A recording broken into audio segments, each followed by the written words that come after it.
This is a scenario. Bang, I've caught him. Boom, I punched the guy. See, he's winded. You're right.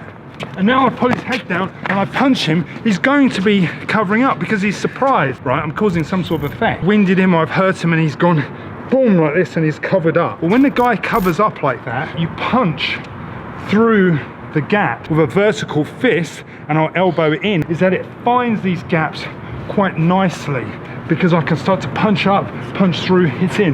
Bearing in mind that guy's covering up to start milling punches back at me. He's not just going to go like this and stay like this. What people do when they cover up here is they move their arms. They move their arms, they move their arms and get ready to fire back. Or they just stand there and slug it out with punches. So every time he moves like that, I hit. As he pushes my arm out of the way, I retract my hand and I hit. I punch and I hit. I don't pull the hand out and swing and club, or pull the hand out and hook. There's a difference between punching to hit and punching to control. When we punch to hit, punching to hit would be that you pull the hand out, bang, you find the space in the guard or the cover up, and you hit around into it. That's punching to hit. We punch to control sometime, which basically means that you hit into the arm, and where you hit into the arm, you try to stick and jam the arm. Sticking and jamming the arms means that from this position, there's less of a risk that the guy's going to hit me, and more of a risk that I'm going to jam his arms, maybe encourage him to push his arms out, which exploits other areas, 1,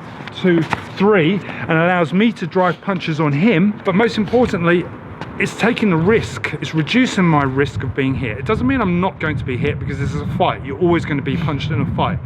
As I always say, the trick is to try to reduce the risk of being punched, and if you do get hit, it's about damage limitation. The point is that when I punch into his arm, I can hit him. You try to hit through, it's harder. The only thing you can do is to swing around and hit me, and in doing so, boom, it gives me these coverages, and there's tie-ups that I'm always teaching where I go in and I jam the arms. This is infighting, it's not long-range fighting. When I get in and I attack the cover-up guard, I'm attacking the cover-up guard through the spaces, and I'm trying to do it in a way that actually makes it really difficult for him.